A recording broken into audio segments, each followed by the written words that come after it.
So the time being 8:02 a.m. on Tuesday, April 5th, 2022, I'd like to call to order the Westborough Economic Development Committee meeting. To start off, I think we have some minutes that we need to approve. Has everybody had a chance to review the March 1st meeting minutes? So I guess I'll motion to approve the minutes, please. Zeph. Second. All right, all those in favor? Oh, I think since we're hybrid, we need to do roll call. Yeah, I'll have to do the roll call, which I don't have the, well, Alexander, yes. Why don't we just go around the room and everybody just say their name and. Williams, yes. Shafford, yes. Zeph, yes. Robbins, yes. Keo, yes. Penny, yes. Leonardo, yes. Mark Baruch, yes. Townsend, yes. Thank you. All right. Thanks, Long, and I'll Okay. So first on our agenda, or I guess second on our agenda, is introduction new business. Sarad Mehta. They are expected. We are expecting them to join remotely, and I don't see them on the Zoom yet. So if we want, we can skip ahead of this item and let Rob Anderson from Mass Development. Okay, let's do that. Great. All right, Rob, you're up. Wonderful. Thanks so much for having me here. This is odd, actually being in person. No one has to tell me to mute myself now, since I can see everyone. So that's always a good thing. I did want to introduce myself, my organization, Mass Development, kind of two ways. One, I am a Southborough resident, so I'm on the Southborough Economic Development Committee. So although theoretically we are competitors, from a regional perspective, stronger towns throughout the Metro West help every town. So I'm so glad that you are all here and taking an active role in economic development, which leads into my job, which is at Mass Development. Mass Development is the state's quasi-public financing authority. We work with three main groups: housing developers, manufacturers, and nonprofits, all of which go to help strengthen and improve the quality of life for all residents throughout the state. So as the finance agency, we have loans and we have bonds that can work with each of those businesses. So as I tell Zach and every community that I end up speaking with, if you are talking with a company and there is a financing gap and they are saying, beyond traditional lending, what can we do to help? How can the state help? That's where Mass Development can come to the table. Our goals are public purpose. With housing developers, it's net new housing units to the Commonwealth. With manufacturers, it's jobs. And overall, the removal of blight is one of those things that we're really trying to do. When you're dealing with those businesses, there's also the opportunity to work with municipalities.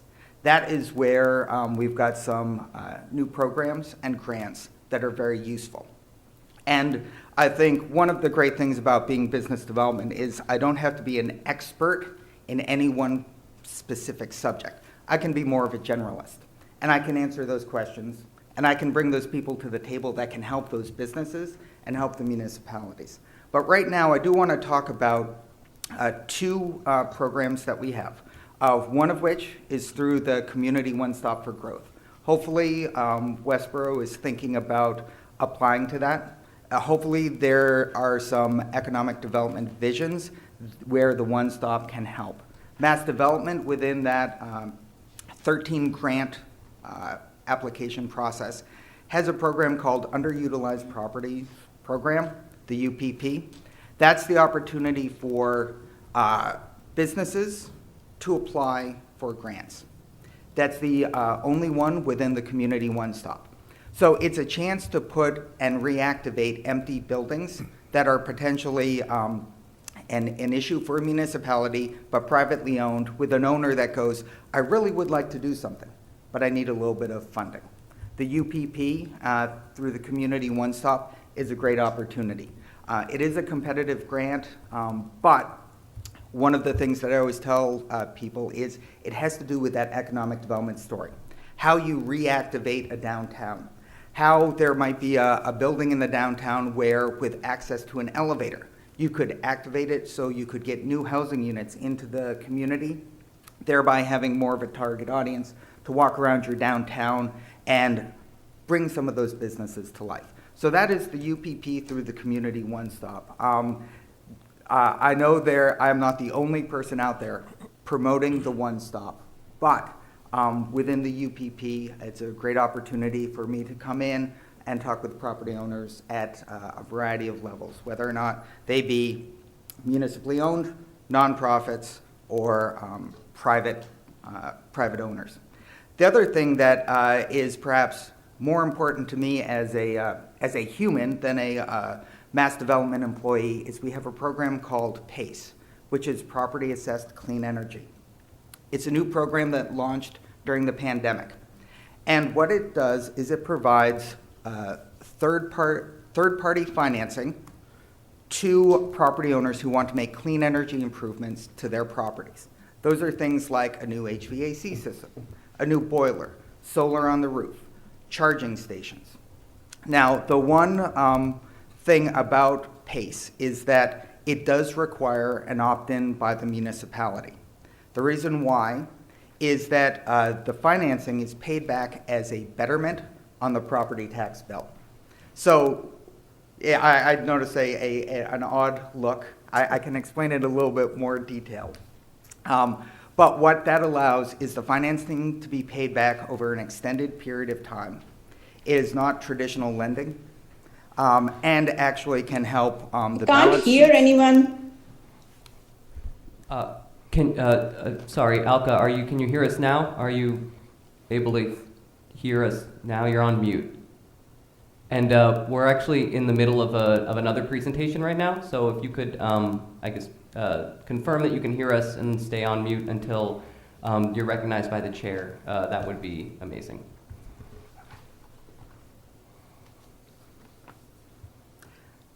I'll try and work things out with Alka offline. And that is the perfect opportunity for me to say, we've got this new program, it's called PACE. Are there any questions about that? Because it is a little bit more nuanced, but as a person who believes in sustainability, not only of businesses, but of the environment, it's one of the programs that I'm very happy to say Mass Development has. So we actually talked about this at the Sustainable Westborough meeting last night, the PACE program. Oh, okay. And so I just wanted to confirm it's an opt-in by the select board, not town meeting. Exactly, Okay. yes. I have done municipal work before, and town meeting is sometimes crazier than you want it to be, but it does not have to go to town meeting. It's a simple resolution by the select board. And then is it the tradition, if the payment isn't made, is it a traditional sort of lien on the property that the town would take? The town does not take the lien on Okay. the PACE. The PACE loan is secondary to anything by the municipality. Okay. And the lien is assigned from the town to Mass Development to the capital provider. So if there is no payment, the capital provider is the one who takes action. Okay. Just for everyone's benefit, when we talked about it at Sustainable Westborough, we talked about one of the benefits that sort of the life of the project is, so it's being paid off over the life of the project, and it stays with the property because the owner might change, but whoever the owner is getting the benefit. So it sounded really interesting. Almost too good to be true. Traditional lending tends to take a look at a shorter window. You're 7 years. You're paying your monthly loan and things like that. The PACE financing is paid back on the property tax bill, which could be billed quarterly, which has a benefit. The other thing is that there's a one-to-one savings for the financing. So that if you are putting solar on the building, the money that you are able to save in energy costs is what is financing. So it kind of makes it net out that way. So it is a benefit. It does require the opt-in because there's municipal work necessary for bill collection and disbursement. But Mass Development, because we administer the program, works very closely with municipalities to help. Thank you. Can I ask you a question, please? Yeah. So How do you administer both the PACE and the Business One Stop, the UPP? How is that something you reach out to business directly, or? It's a little bit more passive on PACE. When you have a program that requires a municipal opt-in, I'm not going to knock on Amazon store and say, hey, listen, you've got the old AstraZeneca place, maybe you want to think about making clean energy improvements, think about using this particular program. It's a little bit more passive, but our administration is basically making sure that the money flows correctly, that the municipality understands what's going on, and come and helps the municipality if there are any potential issues. So it's not like we have to go out and try to push people towards the program because one, even though it's set up like a betterment, and sometimes when people hear betterments, it's like sidewalk or sewer. It's not the municipality's money, and it's not Mass Development's money.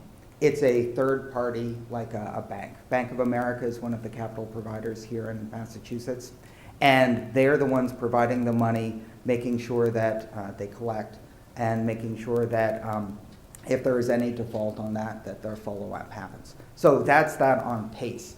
With the Community One Stop, that's run through the Commonwealth. And we have one particular grant program, the UPP, underneath that.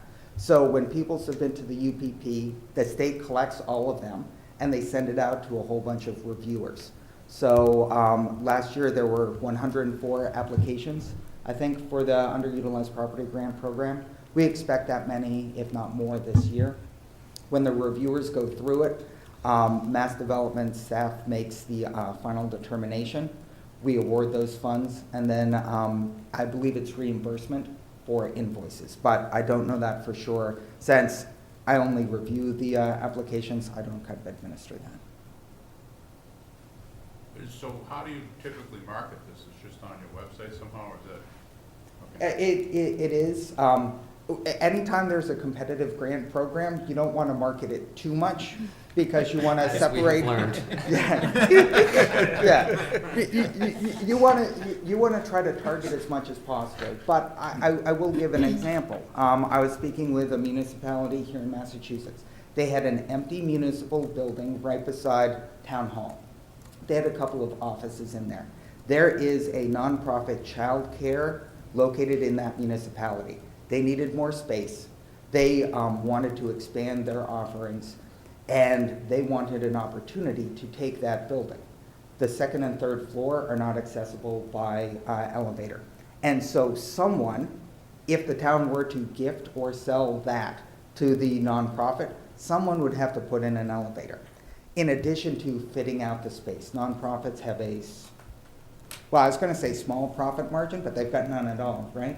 And so the opportunity for the UPP to come in and help them out in their downtown with childcare, from an economic development perspective, it makes perfect sense. So I spoke with the town manager, the executive director of the nonprofit, and I encouraged them to try to apply for it.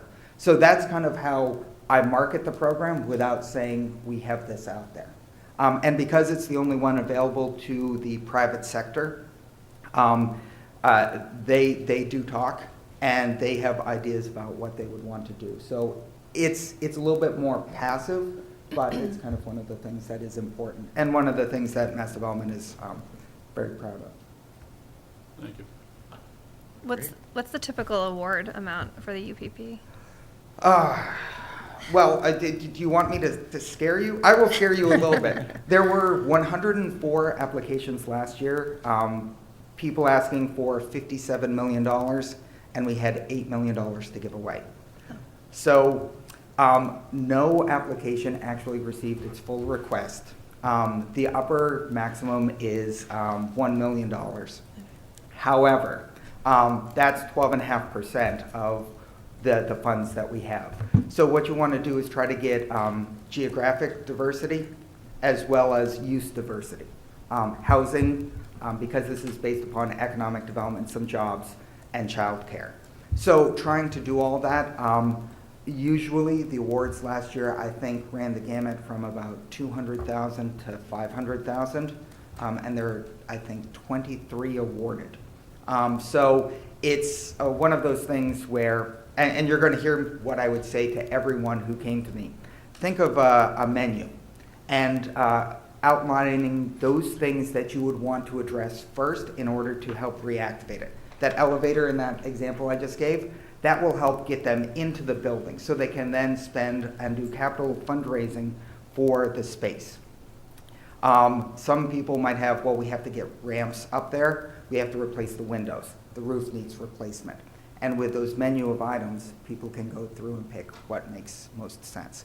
So that's kind of a little bit on that particular program. But the Community One Stop has 13 separate grants, things like getting funding for master plan rewrites. MassWorks is part of it, and all of that. Great. Any other questions? So with the Community One Stop, right, and if you don't receive any of those grants, you are then put forward for other appropriate grants. You don't stop at the end of that program, correct? Well, it's, they like to speak of it as a continuum. And so because all the grants in the state used to have different deadlines, apply at different points in time, the Baker administration thought that going one time to one location to apply would help reduce the redundancy on grants. It definitely makes sense.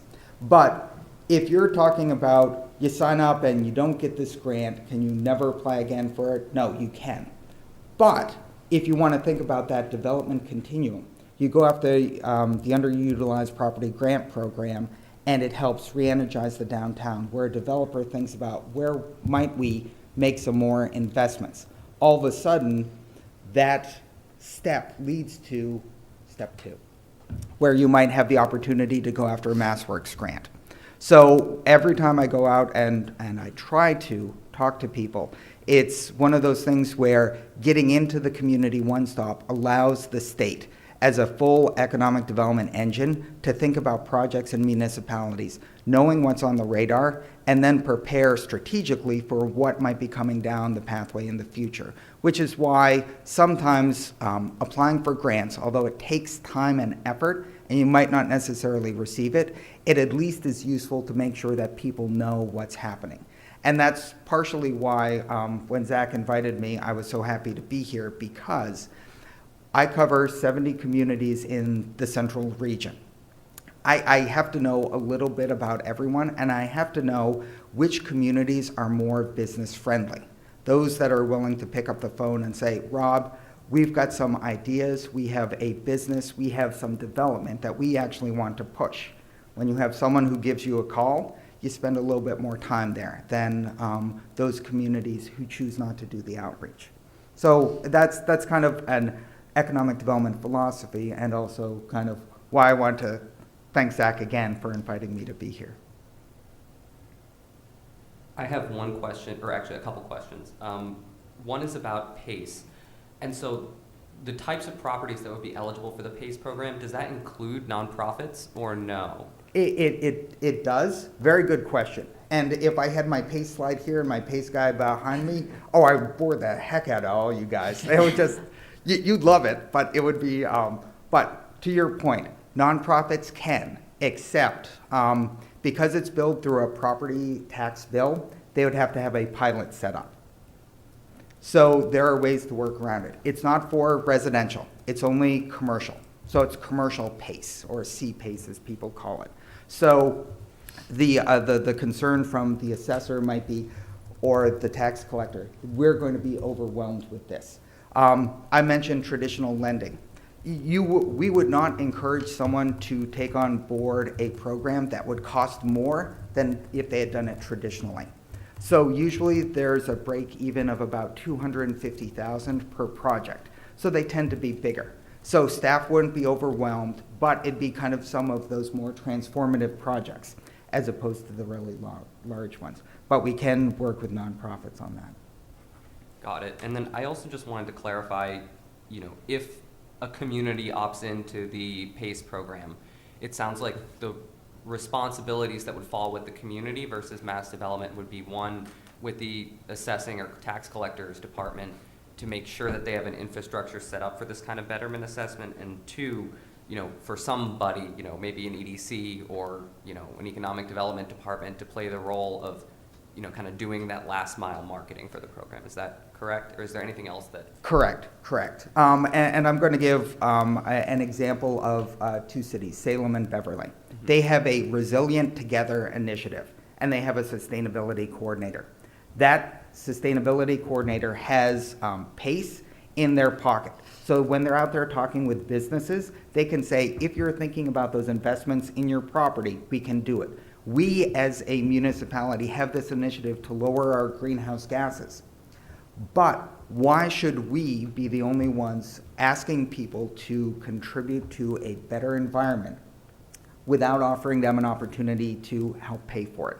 So they have opted into PACE, and their Resilient Together initiative helps them market it.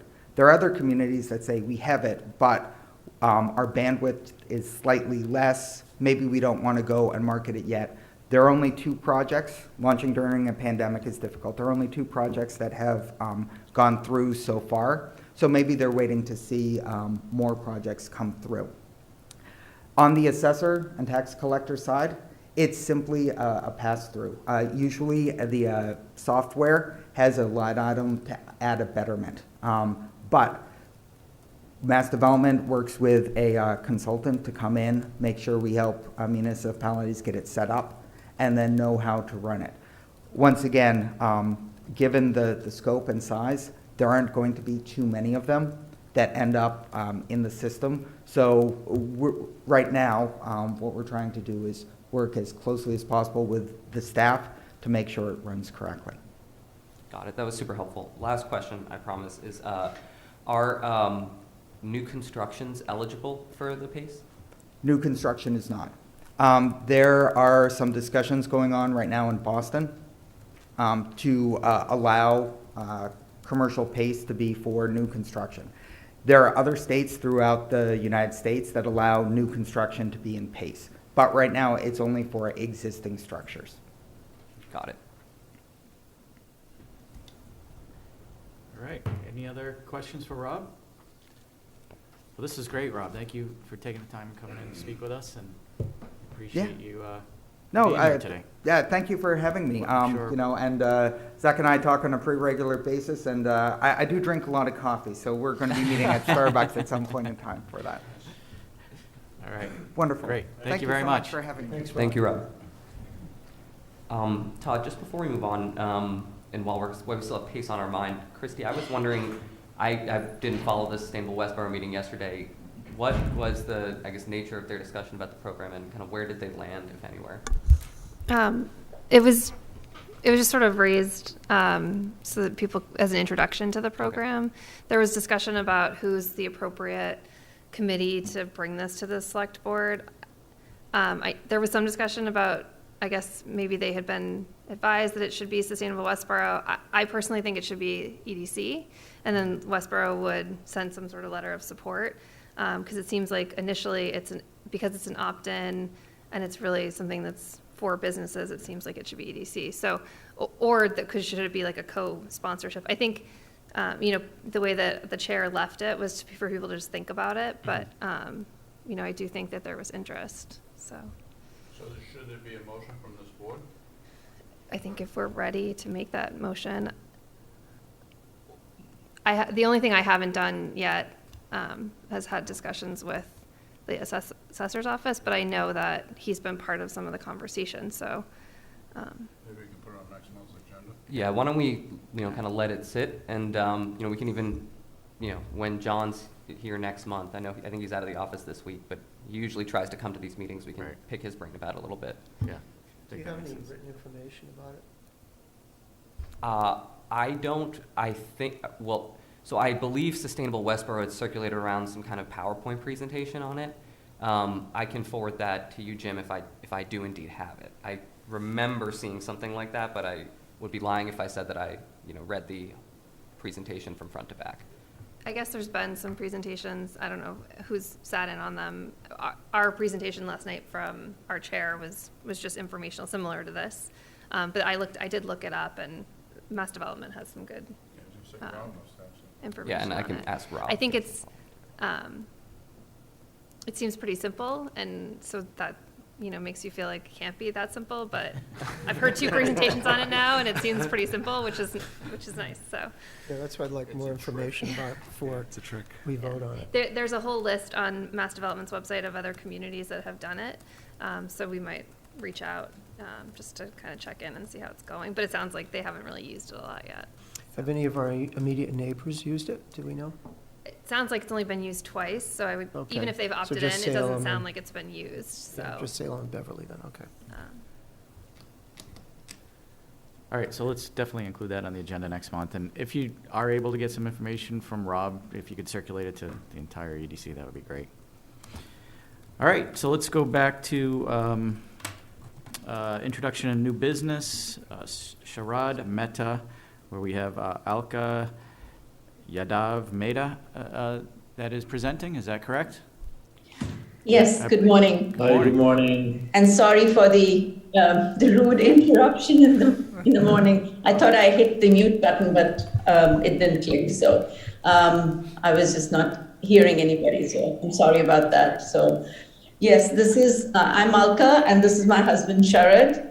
And both of us actually have been looking for properties in town, not only just to start my yoga studio, but also to help the initiative of electrical vehicle charging stations. So we want to open up an electrical vehicles charging station because there's just such a dearth of those things. And if we want people to go green and buy electric vehicles, we have to have enough charging stations around. So that was the reason why we were looking at 11 Gleason Street property. Actually, it's, 1 Gleason Street, but it's actually, the address is 1 Dania Way. So we were looking at that property, which is under construction at the moment. The outer shell has been built. It's on about 9,000 square feet of land. And the building itself is 3,000 square feet. We've been talking to the seller for a while now, for 2-3 months. We have given them a letter of intent. We feel the property is too overpriced with just the structure built. But we're trying to still negotiate with the seller on the property. But the reason why we want the town to sort of support us is because of the green initiative we have. One, we would like to put the EV charging station, plus think about putting either a carport on top of the parking lot, put solar panels on it to be able to then produce electrical energy from solar power, and then sell it to the grid, the local grid. So that was another initiative that we were looking at. And so it was more of a threefold objective in looking for these properties around town. So, and I'll now pass over to my husband, Sharad. No, I think Alka has covered it. We don't want to take too much of your time. Many of you know me well, and Alka is introducing herself, can introduce herself. She works at Hurley Insurance as a vice president of sales, and she's been teaching yoga for almost 2 decades. 20 plus years. So she comes in with the experience. Yoga has become a passion, so I just want to, I do it for seniors, children. It started with children, and then I started teaching adults and senior, and I do teach at the India Center in Shrewsbury, and I just wanted to pursue my passion of teaching yoga to, and also combine my green initiatives with it. So that's. She also has an LLM in environmental law from Indiana University, so. Wow. I have an environmental law background. Formally qualified. So that's the passion for the environment. Yeah, it comes from there.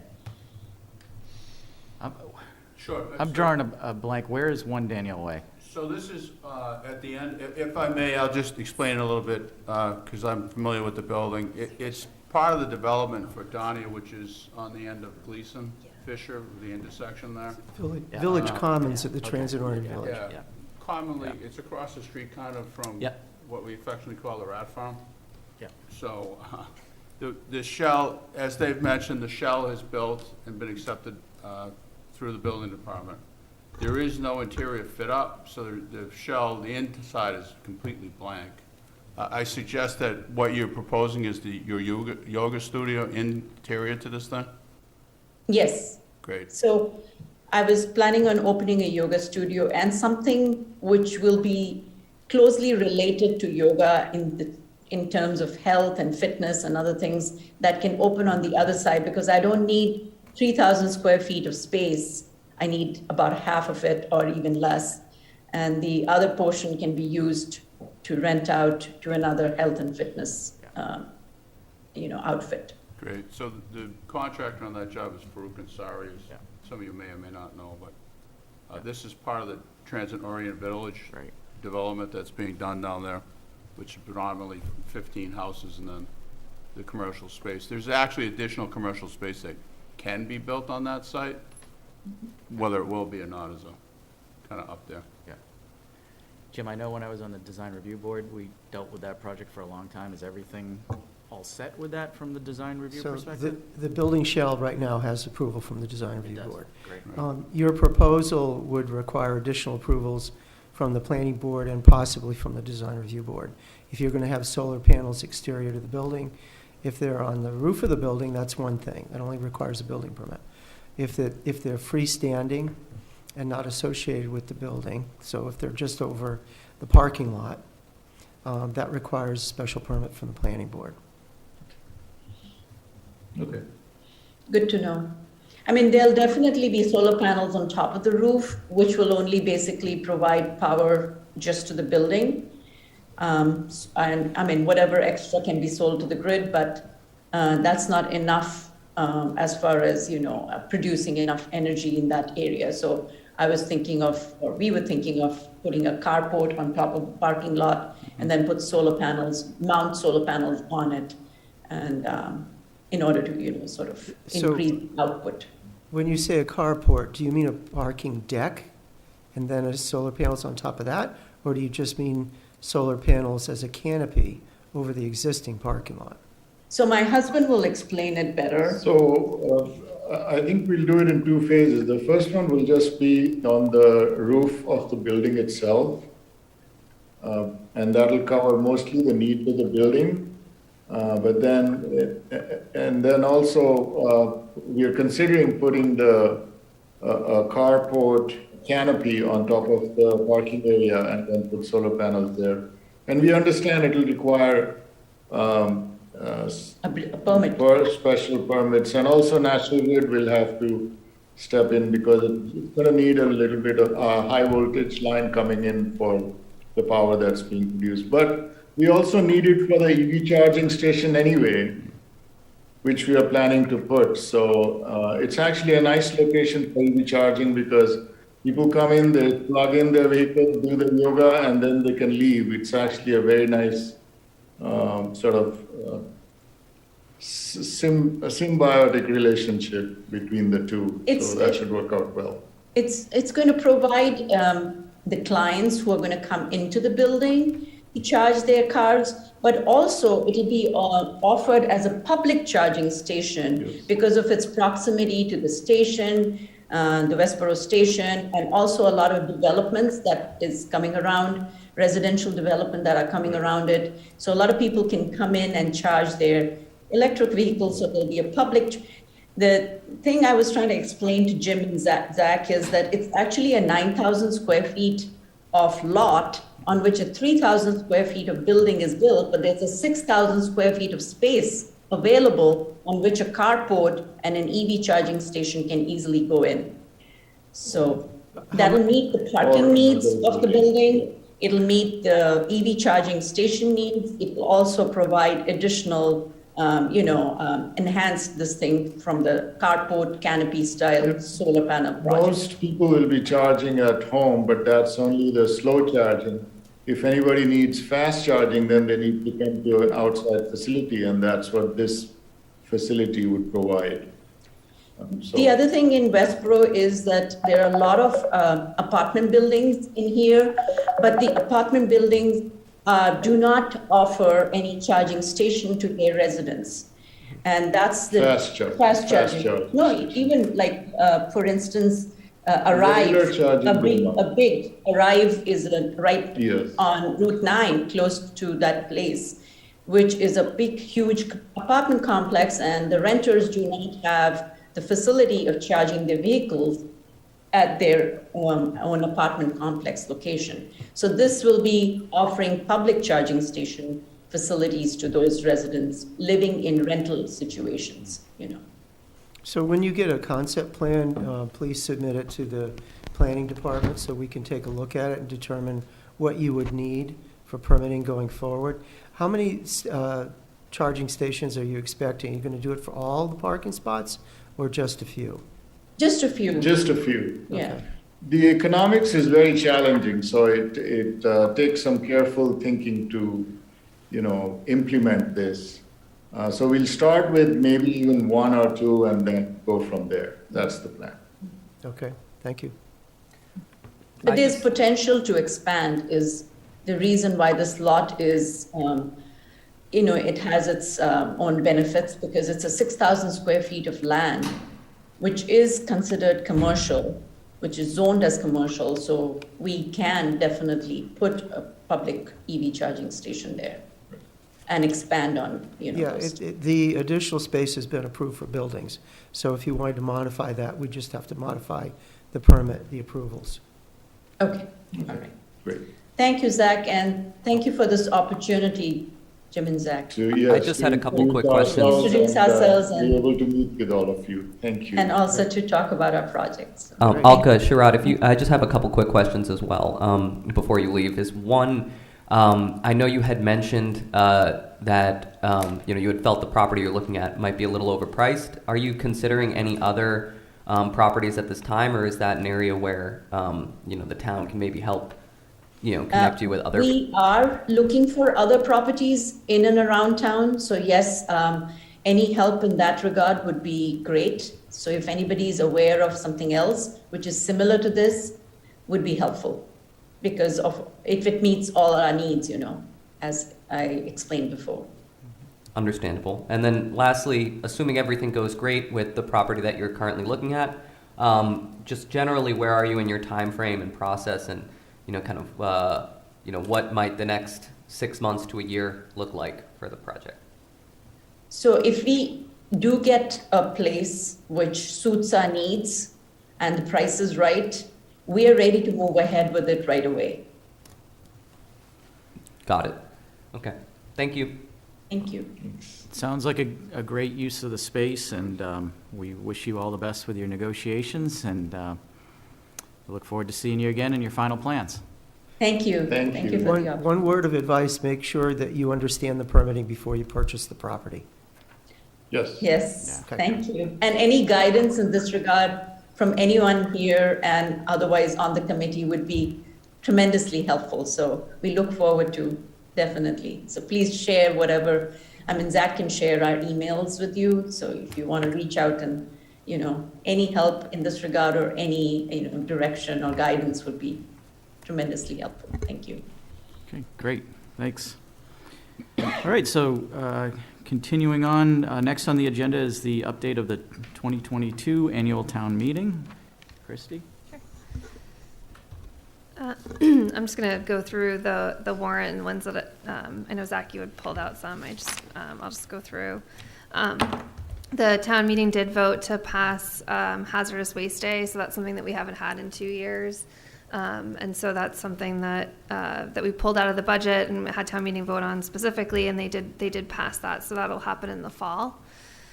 I think related to the capital projects, all of the capital requests that came forward, which many of them are fleet related, were passed. But one of interest is the municipal parking lot paving. And so that's for the parking lot out here, behind Town Hall. And we'll be working with other businesses because there's easements and we would really all need to work together back here to update that parking lot. So that parking lot is restricted parking for Town Hall business during the week, but it's also used extensively by residents and people who are customers in the area.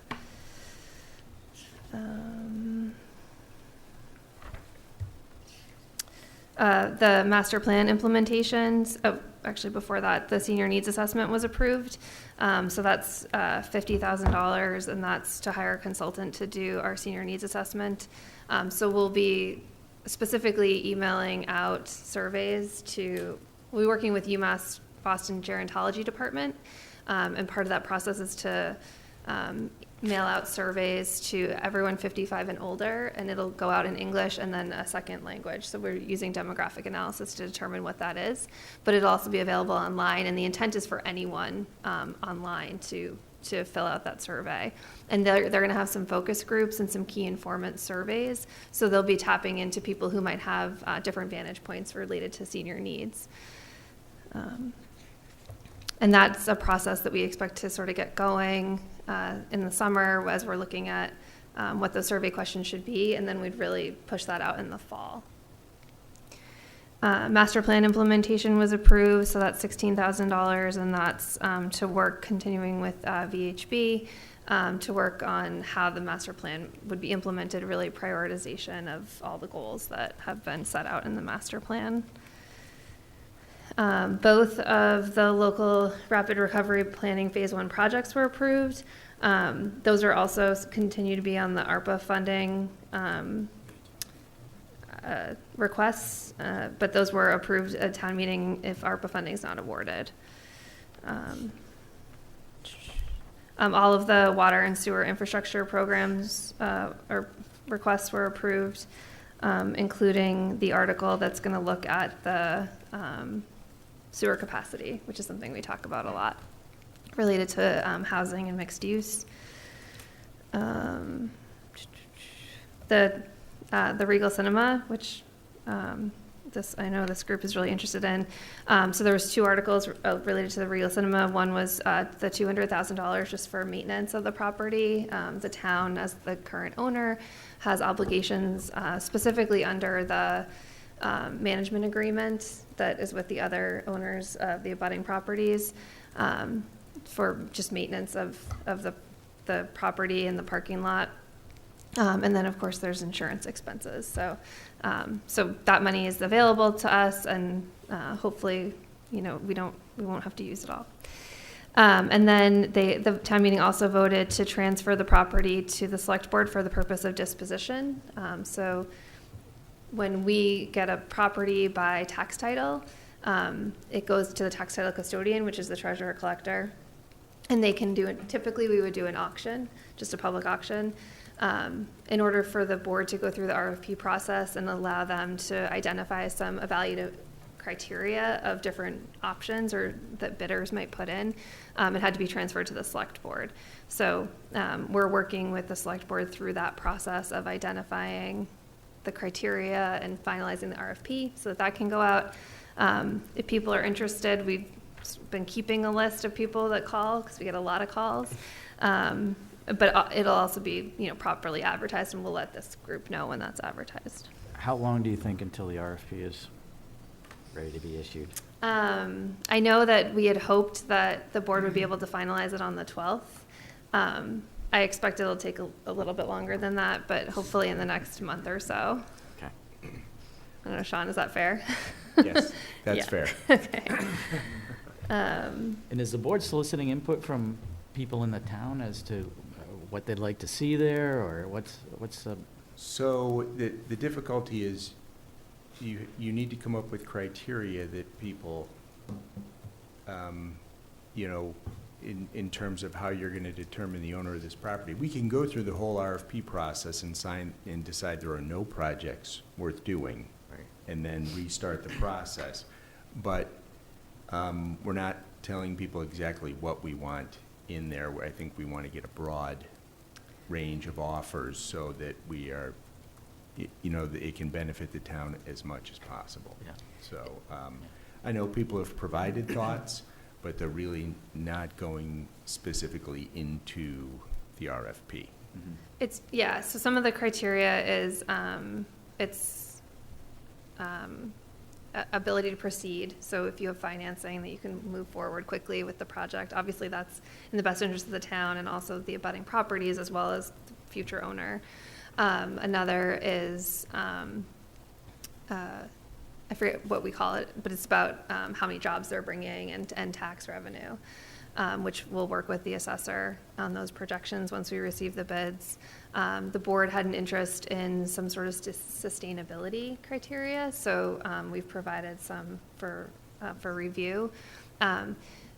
The board has talked a lot about, do we put something in there about community benefit? How do you measure community benefit? The procurement laws are pretty specific that the bidder has to understand what you're being asked to provide and how you're being rated against other projects. So if you just say it's a benefit to the community, that's not really helpful to the bidder. So the board has asked, we've sent a memo to the planning board and asked about this property specifically and how it's identified in the master plan, because presumably the community's input into the master plan and their feedback to the planning board would provide some of that perspective without putting it into the criteria. But it is very difficult because if the purchase price also is a comparative criteria, and so it's sort of balancing all of that. But there are some restrictions also that people need to understand related to those agreements. There are certain things that property can't be. Also the zoning, there are certain things that property can't be. There's a lot of discussion about maybe the possibility of this building being sort of turnkey ready community center. It's not turnkey ready. It's very damaged. It's been sitting vacant since 2017. It hasn't had heat or electricity for years. There's been a significant amount of vandalism since the previous owners left the property. And even without that, even if it was in pristine condition, there's stadium flooring in the theaters. So it's not sort of like you could go in and put in a basketball court. You would have to demo the flooring. But the fixtures in the bathrooms are damaged. I don't think there's any glass left in the building. So sort of, and then also you can't. It's a very awkward shape lot, so you couldn't maybe make a community center and then put a soccer field in front of it, because you can't eliminate parking spaces because of the agreements with the abutting property owners. It's 29 acres, but a lot of it kind of juts out to the west side and then goes over the ass of it. So if I could pull it up, I would, but it's really a very awkward shape property. The parking at the top of the hill at the traffic signal belongs to the cinema. The master plan identified it as an economic development opportunity, and the zoning restricts it to commercial development, industrial development, banking, office, things like that.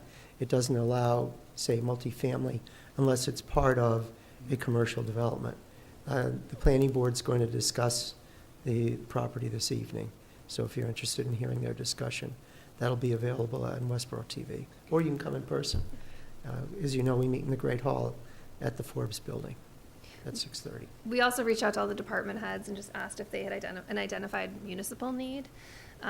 So we're getting that feedback, but I know the Rec Commission was planning to take it up at their meeting last night, but they didn't have a quorum, just because there's been so much feedback about it potentially being a community center.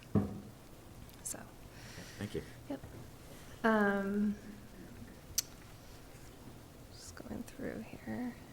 The Community Preservation Act also passed, so that's the article that would add that assessment or to the tax bill, which is projected to be about, I think it's $42 each year to every property, or to the average single-family tax bill, and that was just the first step in the process. So the town meeting passed that article, and now it would have to go to ballot in the fall.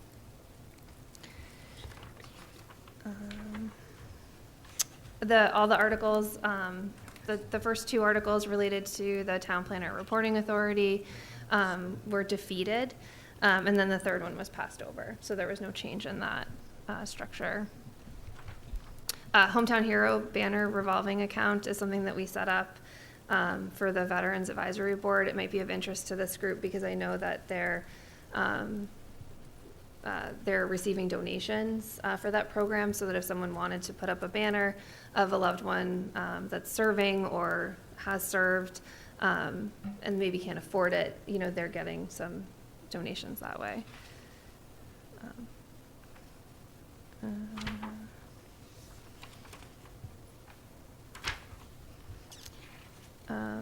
And then I guess I don't know, Jim, do you want to just go through the planning articles? I think those Sure. are, oh, actually, sorry, I'll just say the last two.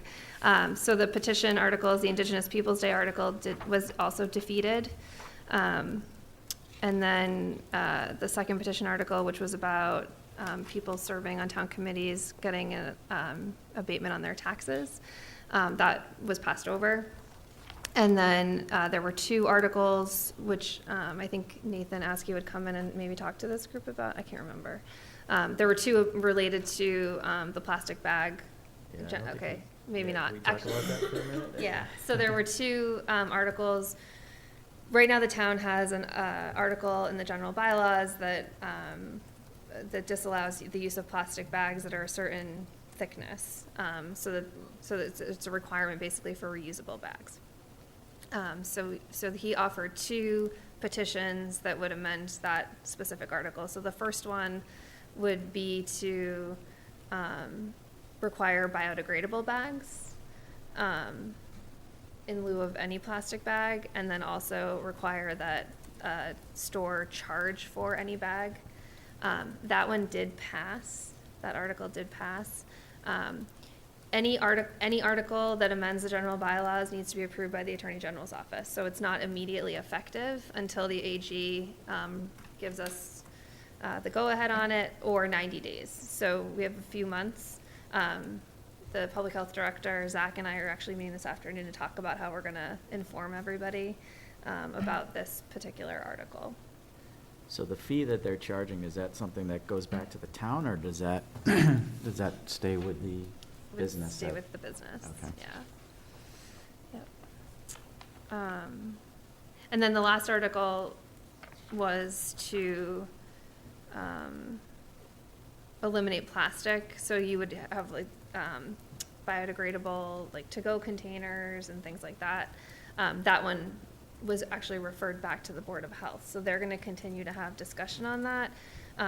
There was a lot of feedback that there needed to be a more public process so that people could understand it better and be prepared for that. And so I think that's the intention of the Board of Health, but they're expected to be ready in October. And so the Board of Health will continue, so we can continue to report on that here, or we can have Jen come in at some point. Thanks, segue, tag. There were 5 zoning articles, 2 by the Department of Public Works and 3 from the Planning Board. The 2 Public Works articles were to establish dimensional requirements for amendments to the water towers, the one on Ruggles Street and the one on Fay Mountain. That was just to allow chlorination devices to be placed on the property next to the water tanks. Both of those passed easily. The 3 Planning Board articles, the M1, which allows recreational uses on town property, as well as cemeteries on town property, passed nearly unanimously. The Industrial E overlay, which is the west side of town along Otis Street, Smith Parkway, and Boston Hill, passed almost unanimously. There was very good support for that. That would allow 50% coverage and reduce the open space requirement from 60 to 50% as well. Also increased the height of buildings to 85 feet and allowed a 5th story. So those are going to be very good for economic development on the west side of town going forward. The last article was the digital billboard article to allow digital billboards on interstate highways that pass through Westborough, so 495 and the Mass Pike, and that was defeated.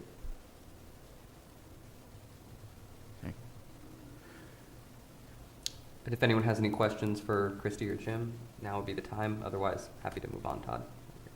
Yeah, I don't have a question. I'd just like to publicly acknowledge and thank Christy, Jim, Sean, Fred for spending 15+ hours that day at town meeting. It's you gave up more than a day, with your families and stuff, and it's not easy to do, but thank you all very much. All right, moving on. Actually, maybe we can jump ahead a little bit. Rod, I know you need to leave, so do you want to do your update right now then? That'd be great. Okay. So on the year in review award celebration, our committee has been meeting regularly, pretty much once a week, making great progress. Zach can certainly fill in a lot of the details, but the first round of invitations have gone out. I think we've made contact with all our local businesses, and majority of the videos are done. We still have a few left. We did decide to pursue sponsorships, decide just to have one level of $200, which will pretty much meet our needs. And so far we have 9 who have accepted. So we have $1,800 in the bank, and 2 we've still reached out to and have not heard yet. But I'd say good progress, and should be a great event. Anything you want to add, Zach? Yeah, I'll just kind of where the status is for the next couple of weeks. I think we're in a good position to have a very successful event on Friday, April 29th. The most of the work I think that the working group will be doing over the next couple of weeks is just, trying to make sure that we get, our RSVPs for the event. The room has a capacity of about maybe just over 100. And right now we're currently at around, I think 45 RSVPs, confirmations. So I started sending out reminders to folks yesterday to encourage more RSVPs. And if there's anybody who you think would really want to go, let me know, and we can see if we can create a space for them, pending availability. The other piece is we do have, I think as Rod had mentioned, 1 to 2 more videos to wrap up with Westborough TV, and so that'll be some work over the next couple weeks as well. But we've checked everything with the Buildings and Grounds Department, and we have everything we need, and they will help us set up that room for this event. I will need the EDC members to RSVP. I understand that some of you may or may not be able to make it, but if you can, just let me know so that we have the best idea of who's going to come, and that we can print the name tags accurately for the event as well. But yeah, I think we're on track for a really good, fun event at the end of April. Thank you all. All right. Thanks, Rod. So if you haven't RSVP'd yet, please do so with Zach as soon as possible. Yeah, just send me an email saying that you're going to be attending.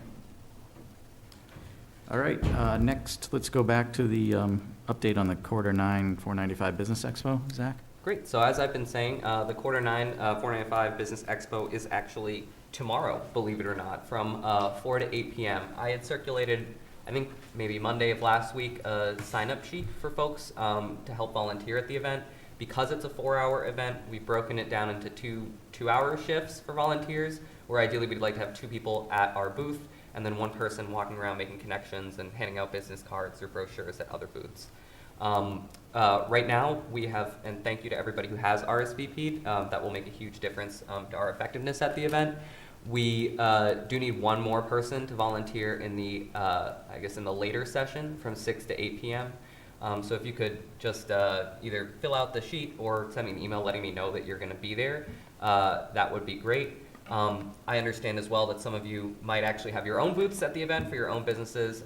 So just let me know if that's the case. Both of our ambassadors are actually going to be at their own booths for the event. Pete Allen will have a Worcester Score booth, and Bonnie will be at the Middlesex booth. Jim has very kindly offered to help me set up and kind of show me the ropes for how the event goes. I know he's been to at least a few of these at this point, and I'm very, very thankful and appreciative to have his guidance as we set this up tomorrow. The last thing that I did want to show everyone is, over the past week or so, I've been working on a brochure, like a marketing material for the event. And so I'm just going to pull this up on the screen now to give you a flavor of what we'll be handing out to people at the events. This is a pretty simple trifold brochure highlighting Westborough as, a great place, a very business-friendly area, and, a place with high quality of life.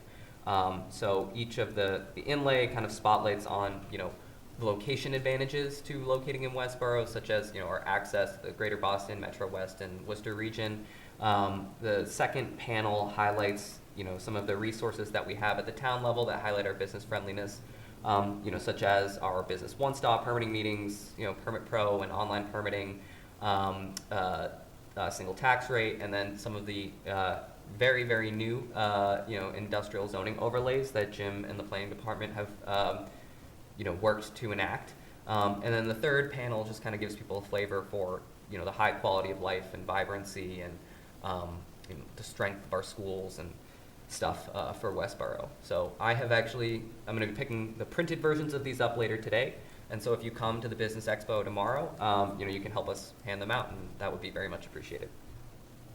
But that's all I have on the Business Expo. Great. Thank you, and thank you to those who are able to make it tomorrow night and have volunteered to help out.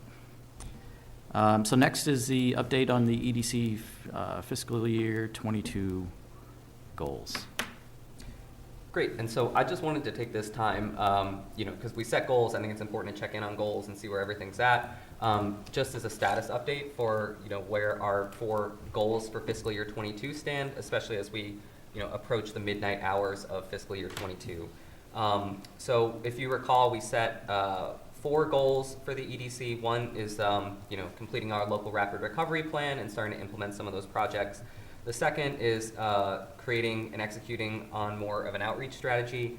The third is reviving the ambassador program, and the fourth is assessing EDC structure and operating procedures. So we ended up, I think, going about these in a different order than we had initially intended. And so, you know, at the current time, you know, I think we've done a really good job of assessing the structure and operating procedures. We changed the composition of the board to allow more business voices to be represented here. You know, we have these conversations about goal settings, you know, at around the same time every year, and we set fiscal year goals.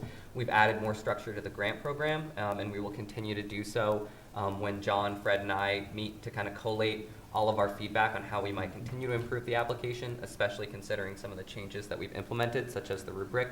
So I feel like for our goal on EDC structure and procedures, I think, you know, we're in a good place, if not, you know, kind of rounding the finish line for where we should be on that one. Similarly, I think for the LRP, we're in a really good place. We did complete the LRP plan. We've identified, you know, plenty of funding sources and actually won some funding sources for our phase 1 projects.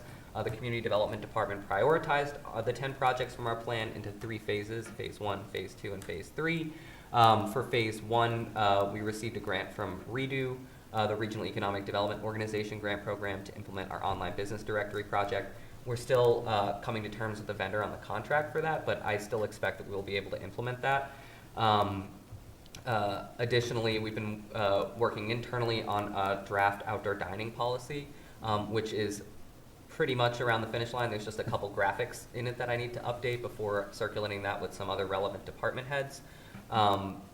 And then our 2 remaining projects, as Christy had just shared, did get approval at town meeting for funding from the Economic Development Revolving Account, should they not be funded through ARPA. And then additionally, for all the other LRRP projects, we are, as of last week, starting to upload those to the ARPA portal, which the town has created with, I want to say, Clifton Larson Allen, a third-party consulting firm, to, you know, help us go through all the projects that have been requested, determine their, I guess, compliance with the federal rule, and then make decisions on how to prioritize them going forward.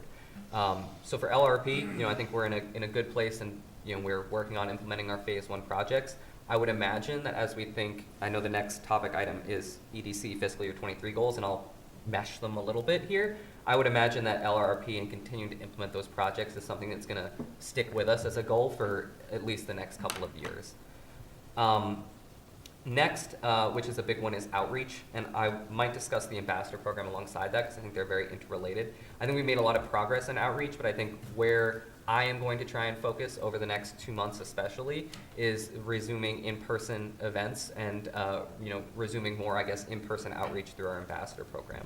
I think over the last 6 to 8 months or so, we've put into place a lot of the structures that we need to have effective outreach, such as, you know, kind of creating more of a plan, really building from scratch our entire list of business contacts, you know, creating some new marketing materials like the brochure that I just shared, building relationships with folks like Mass Development and Mass Econ and other regional economic development organizations.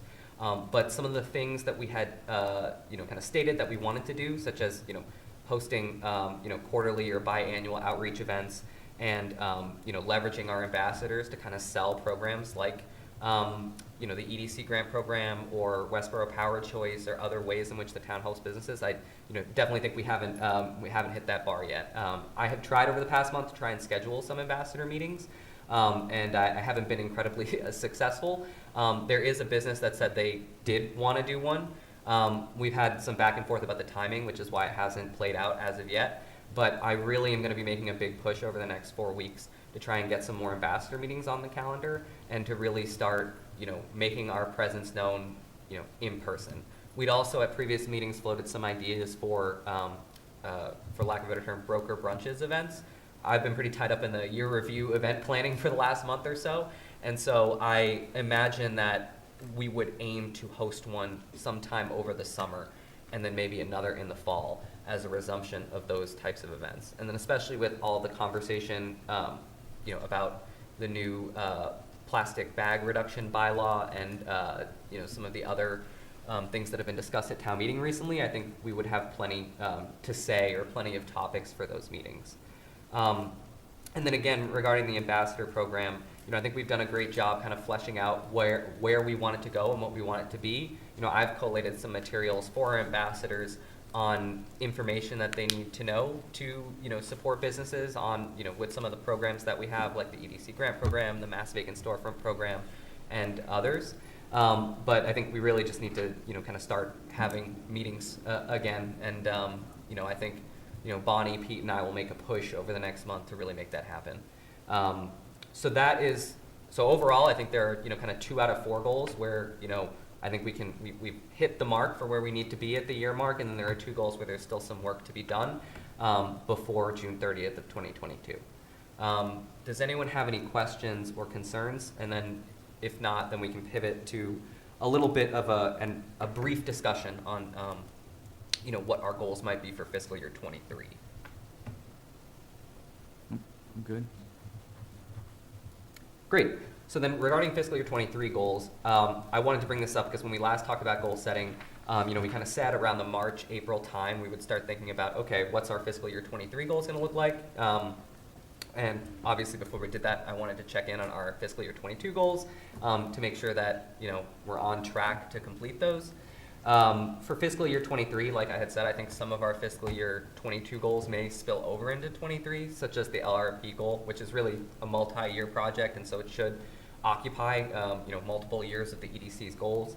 Similarly, I think, the ambassador program and, having that up there as a goal might be something that we want to, continue to highlight and prioritize going forward. But I really just wanted to open a space for you guys and to let you know that, my plan regarding goal setting at least is for the next meeting that we have in May to come back with a list of, some ideas for what we might consider to be our goals for fiscal year 23, in addition, or, combined with some of the standing work that we have to do.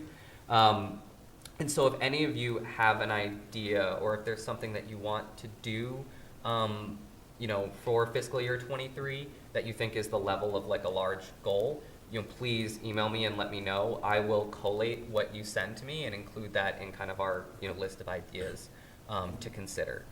I will also be using, I know that Alan Edinburgh last year when we went through this exercise created a huge list of ideas and goals, which I think are all great. I'll be borrowing some of those ideas and goals as well so that we don't have to, reinvent the wheel per se. But so basically, long story short of this discussion is if you have any ideas or anything that you want to prioritize for the board's work next year, let me know. This is your opportunity to kind of chart the course of what work that you want us to be working on and focusing on.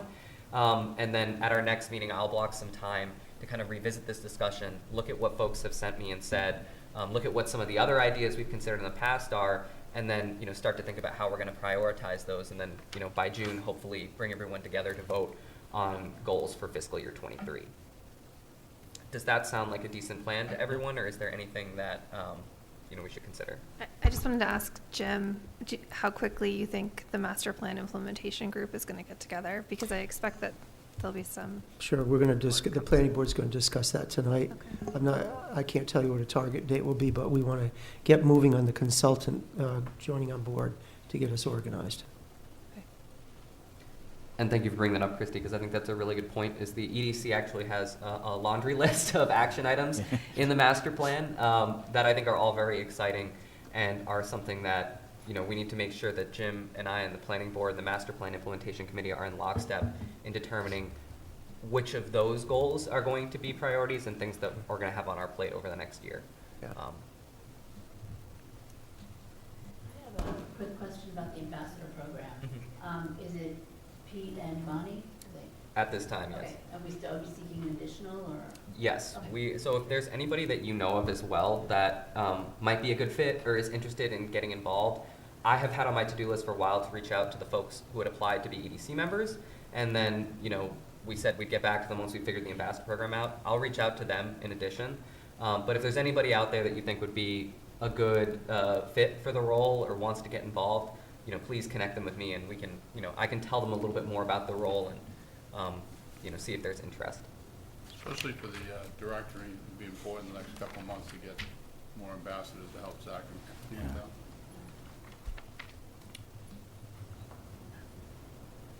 But also, it's not just the role of the ambassadors to go out and meet with these businesses. We should have some representation from the committee as well whenever we have these meetings. So, and I know we all have busy schedules and stuff, but it'd be nice to have at least a couple of committee members at those meetings with the business outreach as well. Yeah, I think when we were most effective at doing this, we had at least one committee member and one staff member, Yeah. so that if there were permitting questions, we could begin to address that, at least tell them who to speak to. And if there were concerns about support for the EDC, that's what the committee member is for.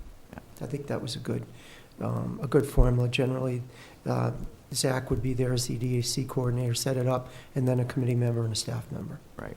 Yeah, thank you. Okay, great. Next on the agenda is the planning department report. Jim? Sure, thank you. So we discussed the town meeting articles, so I won't talk about those. This evening, the planning board meets, and we're going to talk about the cinema and its potential reuse, and the board will make a recommendation to the selectmen so they can be thinking about that going forward. The board will also approve the site plan for 9 Otis Street this evening. That's Curtis Landscaping. They propose a new building with associated parking. It's going to be a nice redevelopment of that site. They will also open the public hearing for 54 Otis Street. That's the Atlantic Management third project adjacent to 50 Otis, where the Amazon Robotics is. That is proposed to be another Amazon product, if you're interested in that. That hearing is at 6:30 this evening. We'll also be opening the public hearing for the site plan review for the expansion of the Spectrum Health Campus. That's at 151 Oak Street. And they propose a new dormitory facility and a new classroom facility, an intake facility, they call it, at the existing campus on Oak Street. So that will be following the 54 Otis Street discussion. If you're interested in any of those, please either attend or watch us online. Great. Any questions for Jim? All right, thank you, Jim. Next is the Community Development Department report. Zach?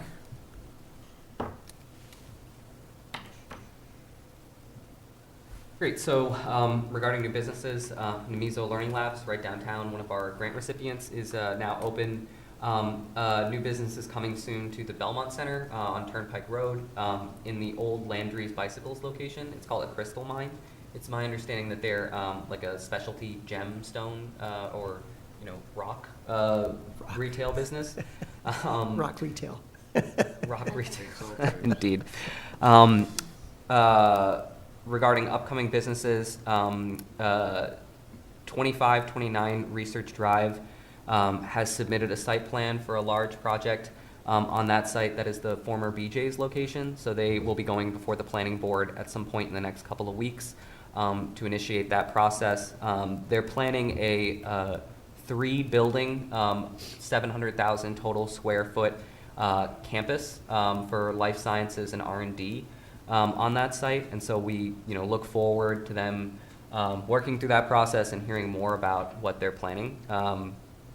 Also, I know it's a property of interest, so I'll mention it, is for the former Stop and Shop location. Plans have been uploaded to Permit Pro for a new tenant there, although the plans do not say who the tenant is or what the use is necessarily. But if you are curious and interested, you're welcome to go and look on Permit Pro, which is publicly accessible, and learn about that project. Meanwhile, 60 and 64 Otis Street are moving along. Regarding EDC programs, For the downtown beautification project, I've met with Maureen Johnson in the last couple weeks, and we are ready to kind of kick that program back off for this year. There are a couple changes. So in the past year, Maureen has been, really operating the program and looking at the finances, so we understand exactly how much we need to ask for sponsorships for each of the flower pots. There are currently 24. Maureen put an ad in the Community Advocate letting everyone know that this is back, and that we will be asking for $450 sponsorships for a person's first year sponsoring a planter, and then $200 sponsorships for every year thereafter. So if you or anyone you know is interested in sponsoring a planter, there are 24 that kind of exist on sidewalks and around the Rotary in the downtown area, and really I think do a lot to help beautify and make homey the space. Let me know, or let Maureen Johnson know. You can have them email her, and she will be doing a lot of the more operational and tracking and gardening type things along with the gardening club. And then I will kind of be handling a lot of the back office type stuff for the program, and that'll be our working relationship and model going forward. But we're very happy to see that back. And again, if there's anybody who you think might be interested in sponsoring a planter, let me know. Maureen tells me that there is space for additional planters to go up other than the 24 that we have. Regarding the local rapid recovery planning projects, as Christy had mentioned, town meeting did vote to approve transfer of funds from the Economic Development Revolving Account for those projects should we not receive ARPA funding.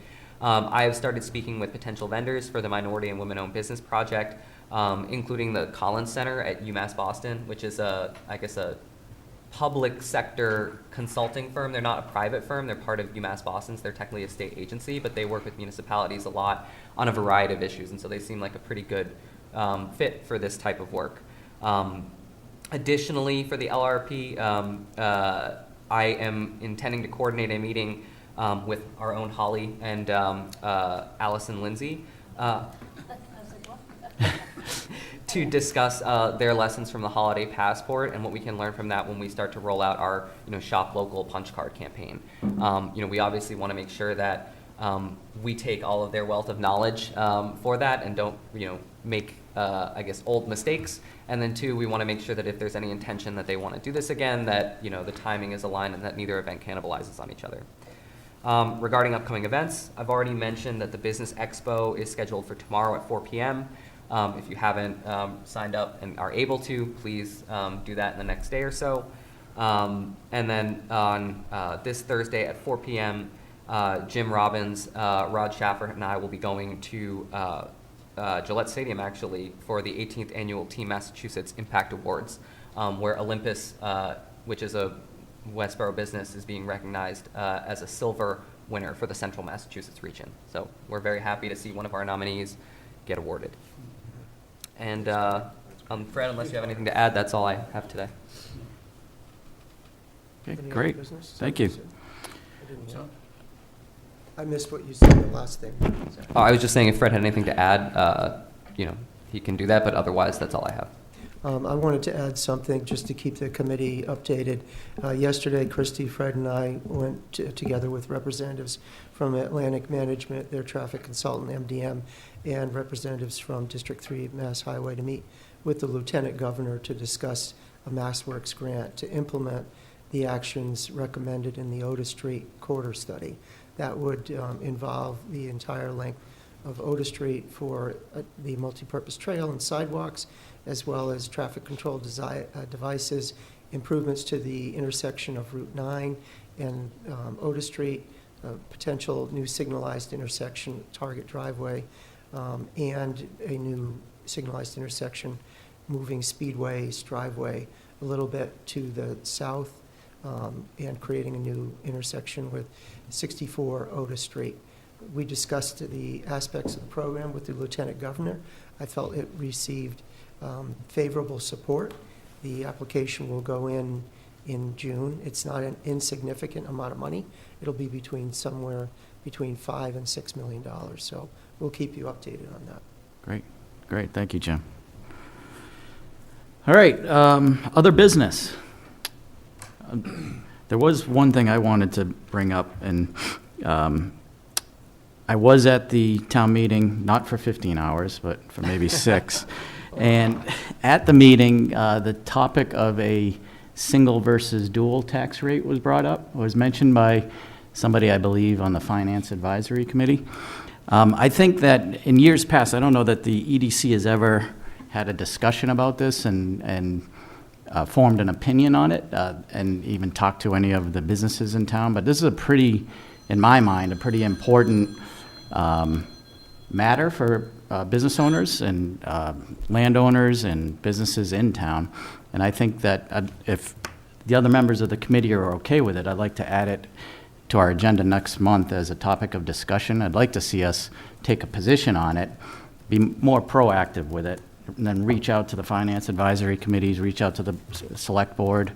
I think we should be probably more vocal about it, because I think it's going to be a pretty serious topic of discussion in the fall for the select board, based on what I saw at the town meeting and with what's happening with taxes in town. Yeah, so the average single-family tax bill went up over $1,000, which is significant for Westborough, for anywhere, but for Westborough, based on historical increases.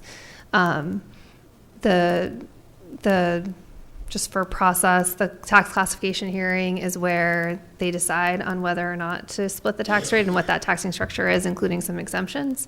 And so, every year we receive a letter from, I think, the 485, the chamber, in support of a single tax rate, and the board has historically kept the single tax rate. So, but given what's going on, because we're seeing that residential values are far exceeding commercial, I expect that, we'll spend a lot of time with the select board kind of educating around what it could look like, what that might mean. And so I would expect multiple boards to give input to the select board on sort of how they feel about that. So I think that's a good discussion for this committee. Have they? I believe so, yeah. Good. So this past year, I think, was the first year that the select board wasn't unanimous in splitting keeping the single tax rate. But that was a $300 increase that they were discussing, so. So if okay with the other committee members, I'd like to add that to our agenda for a discussion next month. All right. Any other business? Hi, it's Linda. Good morning, everyone. We're going to mute you. I'm not going to let you talk. I do have some news. The Townsend family is putting our house on the market in 2 weeks, and we'll be relocating. So unfortunately, I need to step down from the EDC. I did let Todd and Zach know yesterday, and my time frame, I think my current term is up in June, so my thought is to transition out at that time. But certainly will be available to support, help with the transition. You guys do great work. I've really enjoyed working alongside all of you. So just wanted to let the board know. Well, you've been a great board member, and we are certainly going to miss you and wish you all the best. Wish you'd reconsider, but thank you for all you've done. Thanks so much, Todd. All right, so we will have another board seat to fill eventually. So if, Zach, as you're looking at some of the past people who had applied, I know you had talked about reaching out to them for ambassadors, but we will have a board position available as well. So, all right. Any other business? I really did want to mute you, I'm sorry, but. All right, do I have a motion to close? Anyone? Motion to adjourn. Adjourn, thank you. Second it. All right, all in favor? Alexander, yes? Williams, yes. Zeph, yes? Robbins, yes. Keo, yes. Riley, yes. Kenny, yes. Leonardo, yes. Verow, yes. Townsend, yes. All right, thanks, everybody.